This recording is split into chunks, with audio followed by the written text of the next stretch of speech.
আমি আন্তর্জাতিক অপরাধ ট্রাইব্যুনালে অবস্থান করছি। আজকে কিন্তু মূলত চানখারপুলের যে গত 5 আগস্টের 6 জন পুলিশের গুলিতে নিহতের ঘটনার একটা অভিযোগের মামলা ছিল, সেই মামলার সাক্ষ্য গ্রহণের কথা ছিল। আজকে মূলত মামলার মূল যে তদন্ত কর্মকর্তা, সেই তদন্ত কর্মকর্তার সাক্ষ্য গ্রহণের দ্বিতীয় দিনের আজকে সাক্ষ্য গ্রহণ নেওয়ার কথা ছিল। তবে এই আন্তর্জাতিক অপরাধ ট্রাইব্যুনাল একের যিনি চেয়ারম্যান অর্থাৎ গোলাম মুর্তুজা মজুমদার, তিনি অসুস্থ থাকায় আজকে এই সাক্ষ্য গ্রহণ সম্ভব হচ্ছে না। একই কারণে আপনাকে জানিয়ে রাখি যে গতকাল মানবতা বিরোধী অপরাধ প্রমাণিত হওয়ায় সাবেক প্রধানমন্ত্রী শেখ হাসিনা এবং সাবেক স্বরাষ্ট্রমন্ত্রী আসাদুজ্জামান কামাল এবং এই দুইজনকে মৃত্যুদণ্ড দেওয়া হয় এবং একইভাবে 5 বছরের সাজা দেওয়া হয় সাবেক আইজিপি আব্দুল্লাল মামুনকে।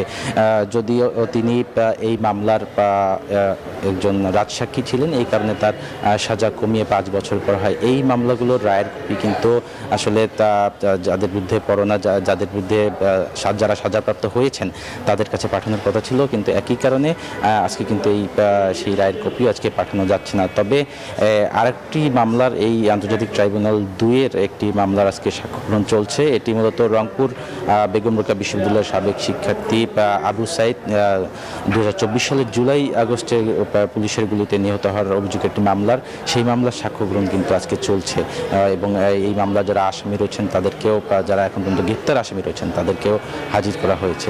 তো এই ছিল আমার কাছে এখন পর্যন্ত সর্বশেষ সংবাদ।